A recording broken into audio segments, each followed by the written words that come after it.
ของพ่อจอยแต่ลูกเคยแม่หมดบ่ใส่ใจเพราะเขาบ่เกี่ยวข้องอีหยังเขาบ่มีสิทธิ์ที่เว้าอีหยังแม่หมดสู่ต่อได้คันบ่ได้ยินจากปากลูกสาวแม่หมดยังอยู่ได้บ่มีปัญหาคันมีปัญหาเกิดขึ้นคันนั่งแต้ได้ว่าแม่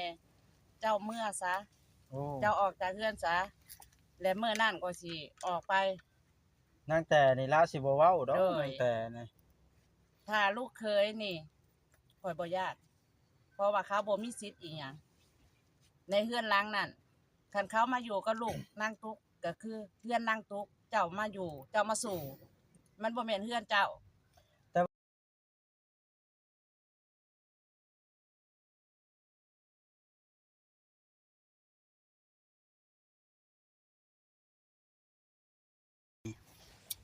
กินแล้วก็ยังเอาอยู่บ่จอยก็ได้เห็นให้ทำไรแล้วเอาทำนั่นเด้ก็กินน้ำเบียดเจ้าปุญญาเขาเรื่องแล้วแม่บัดนี้เขาเรื่องเถิดที่เพิ่นแฮงกันรอฟังอยู่เดี๋ยวนี้ฮะนั่นแท้ว่ะดิเรียบร้อยบ่ทันเบิดเนาะว้าวมันบ่ไหลวะพงใส่หมู่แล้วพงใช้ไปหมดดิคือมานี่ขึ้นย้อนมันหลวดนี่แหละใครที่อยากเบิ่งหลวดอยู่มาแจ้งข่าวดีแล้วหมดเลยก็คือเพิ่นเบิ่งเห็นเจ้าละผู้ใหญ่ใจดีอยู่ต่างประเทศ USA SA ดีใจน้ำดีใจน้ำดีใจบ่จะซื้อM100มาให้นี่พ่ออันนี้M100มาให้นี่ว่าก็แล้วมันดีอันนั้นน้ำใจเฮาต่างหากน้องอันนั้นก็คือเพิ่นเบิ่งเห็นความดีของเจ้าละถึกมันก็ง่ายซะถึกทารุณลูกเต้าก็เลี้ยงมาแล้วก็เพิ่นบ่แพงเพิ่นนะเพิ่นเว้าแล้วนี้เนาะแม่นเลยอยากให้กำลังใจทางหมดนี้กับพ่อจ้อยอยากให้ว่าง่ายๆซะขอสิเว้าเป็นแฟนเนาะเพิ่นอยากให้อันหมดนี่เฮ็ดใช่ให้ได้เงินอ้างนะอ้างไผน่ะอ้างแล้วอ้างบ่จอยนะโอ้ยอยากเฮ็ดใช่เว้าลิอยากเฮ็ดใช่เด้เว้าหยอกเนาะข้อยก็เดาเบิ่งซื่อสงสัยแบบนั้นนะเพิ่นเครียดแทนเป็นรางวัลปลอบใจช้าเนาะแม่นเพิ่นเครียดแทนว่าเมื่อวานนี้เด้เนาะว่าเรื่องเงิน2ล้านนั้นยุ่งยากจนว่าได้ข่อยก็บ่เวียงหม่นไปเอาเงินจนอุกเนาะบ่เวียงแม่นอันนั้นบ่จนว่าบ่ให้เจ้าไปใกล้นะไผเว้าบ่มีดอกยังบ่มีไผเว้าได้ว่าบ่ให้ข่อยไปใกล้นะยังมีแต่ว่าไว้แล้วญาติว่ามันเกิดก่อนเกิดหลังนะแต่ว่าอันเฮาก็ FC เพิ่นตักเตือนหลายเฮาก็ทางเพิ่นแน่เนาะเฮาก็เบิ่งเนี่ยออกไปก็เด้อเอ้าบ่เว้าลายยืดยาวเด้ยาวเลยนี่ฮะเข้าเรื่องเด้บัดนี้บอกแล้วกันเพิ่นชื่อว่าเอื้อยแก้วแม่นอยู่ต่างประเทศ USA เพิ่นเป็นหมู่กันกับเอื้อยจุลีเพิ่นว่าเพิ่นล่ะส่งเงินมาให้แม่มดนี่2ล้านดีใจป่ะตาน้อยมือหนึ่งพุ่นติมือบ่นี่ได้เนาะ2 ยามเดือนพุ่นได้บ่จ้อยบ่แม่นมือเดียวติมือละ50ก็สิหาให้บาทเบิ่งมือละ50ค่ากินการเสียเวลาได้ข่อยมันคนบ่ลีลาเนาะมันลีลาหลายคนแล้วนี่จบคลิปผมว่าจังให้ให้โลดให้เราดีใจนี่ติลืมเงินไว้อยู่รถอันนี้เริ่มลีลาอีกแล้วยอกยอกแต่กันบ่จอยอยู่ด้วยนี่บ่จอยเกาหัวเนาะให้ยอกแน่โอ้ล้มอีกแล้วได้หมดแล้วดีใจก็ให้ยอกแล้วแน่จอดไว้ตากแดดนี่นับลูกครบบ่ฮะจังว่านี่แล้วนับให้เพิ่นเบิ่งมาเอาเจียวค่านับแสนนึงนี่มั้ยบ่ค่อยสินับเองตกหล่นให้เรานับตัวบ่แล้วค่อยนับแล้วจังให้เรานับซ้ำติเหมือนเด้อค่อยติ่งไว้ก่อนจะลุงผัดไปเนาะนี่บ่าวอนเนี่ยเป็นคนบ่ลีลาพี่น้องมาก็แจ้งเลยเอาเงินออกมาอ้างเลยเอาเงินมาอ้างบ่จอยแม่นสินับก่อนบ่ลีลาจักบิอ้าว FC เคยเตือนมาหลายบ่ว่าเคยลีลามาแล้วโดนด่านี่แหละบ่ลีลาบัดนี้บ่จกให้รถเบิ่งสินับให้ฟังเลยให้เห็นกันจะๆเลย1 2 3 4 5 6 7 8 9 10 11 12 13 14 15 16 17 18 19 20ใบ บ่แม่น30เด้ ใบ50 20ใบนี่คือเท่ากับ1ล้านกีบ โดย แม่นบ่ มอบให้นับก่อน1ล้านกีบก่อนนับได้ ถนนบุคคลเนาะ กัน หนึ่ง อ่า สองสาม ปันให้พ่อจ้อยนับเลยเด้อ ห้าหกเจ็ด อันนี้ แป นะ ด เอ้า เก้า ให้บอบอสเว้าเลย เอ็ด ว่าบ่ได้ สาม เงินน่ะ สี่15 เงินต้องเงินน้ำกันบ่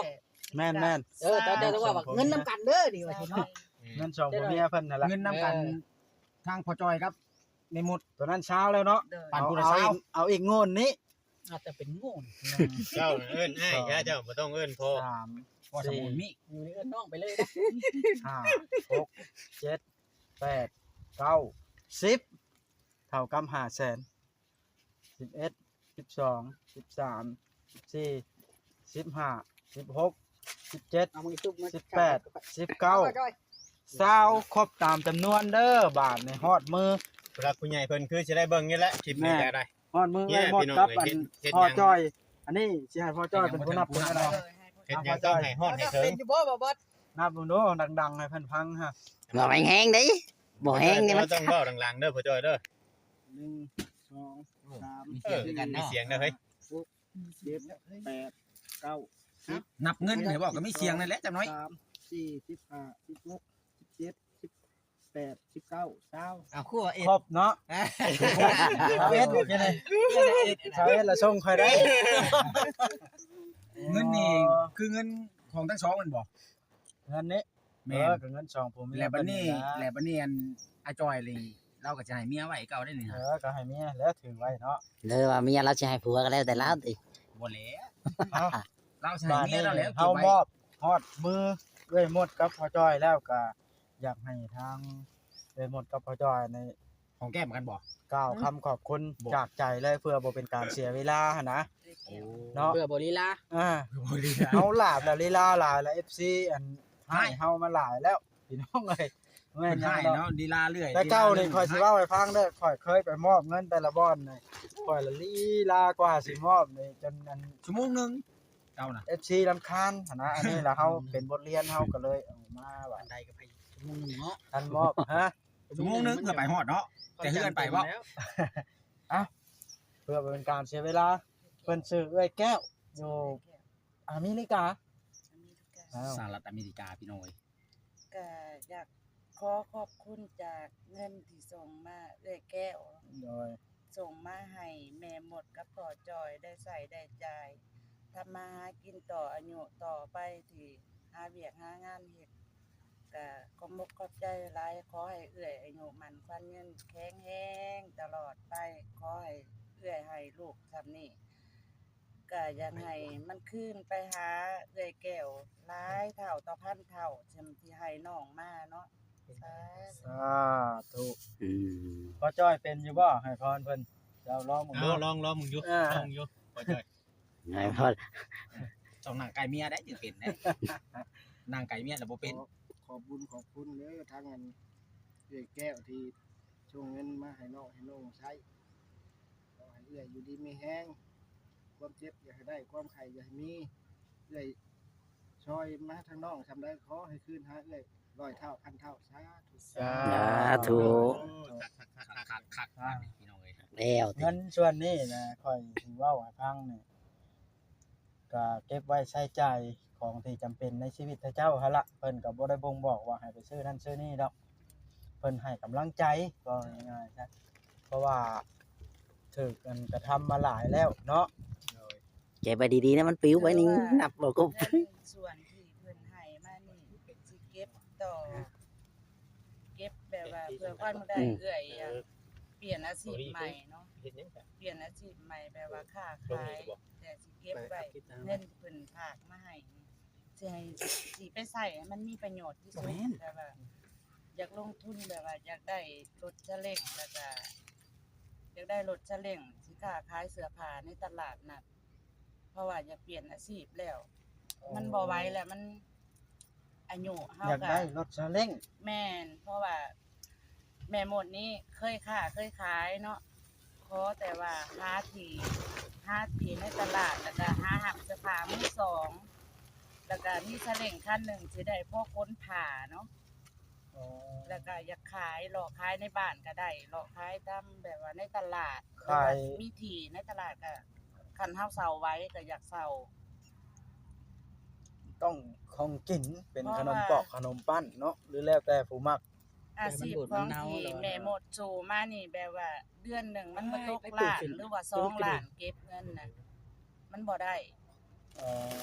อาชีพที่เฮ็ดตัดอ้อยนี่ อาร แบ มณ์ บว่า เข้าใจ เคยหมดสู่มาแบบว่า มันก็2-3 เดือนแหละมันยังบ่มีเงินเก็บหรืออยากเปลี่ยนอาชีพใหม่ เพื่อว่ามันสิมีอิหยังดีขึ้น อืม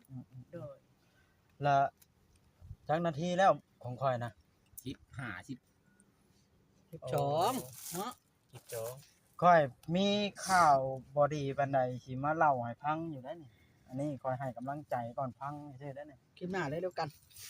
มันสิปนกันเด้ ข่อยสิเล่าเป็นคลิปหน้าก็ได้ เพราะว่าเวลามันสิเสียบรรยากาศได้บ่บ่ได้คลิปนี้มันม่วนแหละให้มันม่วนไปเลยซะ แม่นมันสิมาปะปนเช้ามันบ่แม่นดอกว่าอันแล้วนะ เริ่มเศร้าท่า ว่า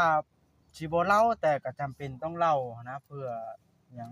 เพื่อให้ถูกกันต่อไปย่านมันผิดกัน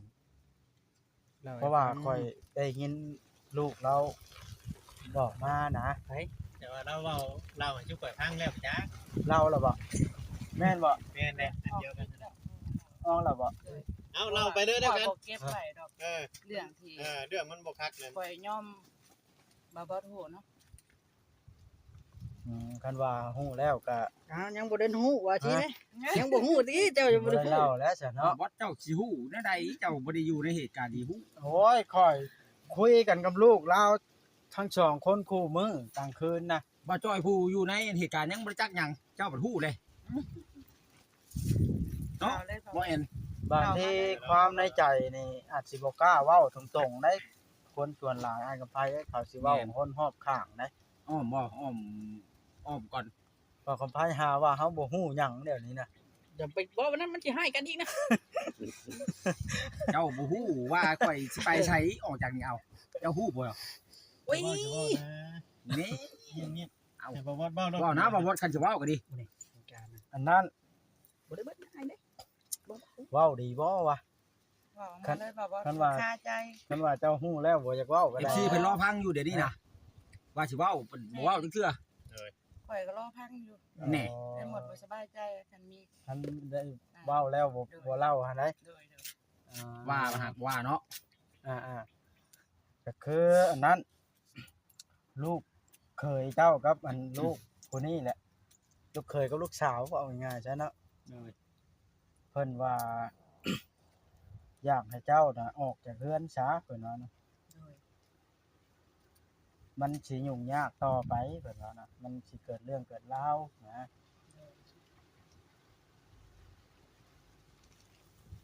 มันก็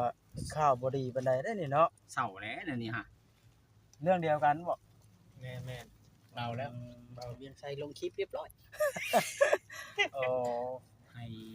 ห้พ่อกับแม่นี่ออกจากเรือน เพ ซะ ราะว่าทางไอ้หมุดเราก็คุยกันอยู่เด้กับลูกเรา เพราะว่าย่านมันเกิดเรื่องเกิดราวเพิ่นว่าบ่แม่นหยังดอก แล้วสิไปอยู่ไสซะบัดนี้ ทางลูกเพิ่น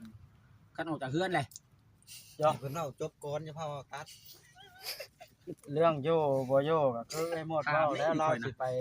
แอนเดี๋ยว หางานอยู่คนอื่นเนาะเป็นจังไดได้ยินแบบนั้นแล้ว ก็สิ นั่ง ถาม นั่ นาง ง สิ แต่เนาะ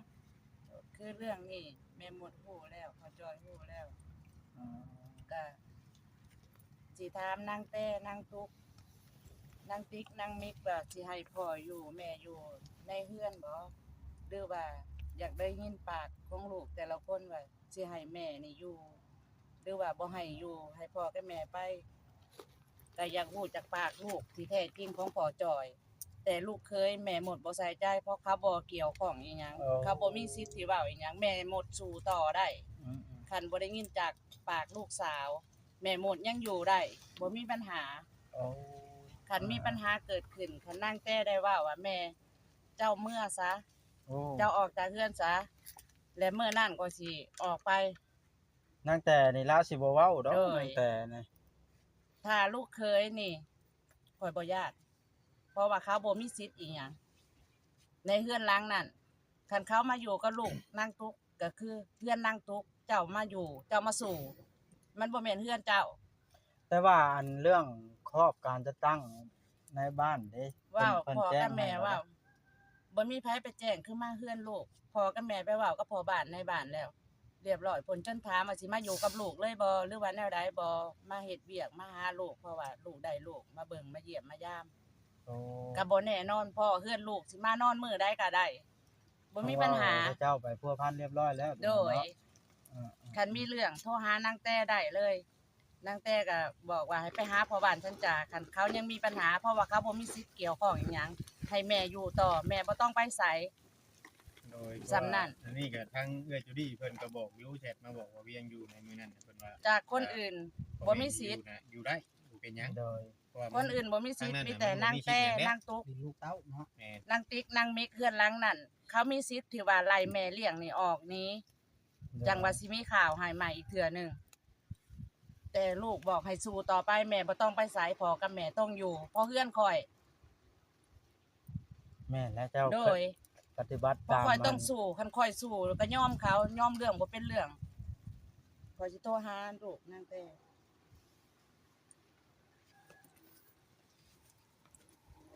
คันได้ยินจากปากลูกสาวเนี่ยเราจึงสิง้อบอก แม่ คันว่าลูก เพราะลูกสาวให้สู้เขาบ่มีสิทธิ์ ตั้งแต่นี่แล้วสิบ่เว้าดอกนะผู้เว้าก็คือลูกเคยกับลูกสาวผู้อยู่นํกันนะ โทรมาบอกกับแม่แล้ว บอกว่าแม่บ่ต้องไปไสข่อยฮู้แล้วว่าบักไส้นี่มันโทรหาข่อยว่าให้ไล่เจ้านี่เมื่อให้แต่อีพ่อน่ะอยู่ว่ะโอ้ เว้าซำนั้นก็ซ้ำบอกให้พ่อกับแม่ป้ากันแล้วแหละ แม่ เมียไปใส่เราก็สิไปอยู่เมียแล้ว ข่อยเลย นี่ จะ ก็ดี ฮู้ เนาะ ว่านางเต้สิเลือกแนวใดสิไล่พ่อหนีแม่หนีก็เป็นคนเนรคุณแหละแบบว่าอ่ะบ่เบิ่งเจ้าต้องช่วยเหลือพ่อแม่คันเขาช่วยเหลือมาแล้วเจ้าบ่ช่วยเหลือพ่อแม่เจ้าไล่ทิ่มเจ้าถูกบ่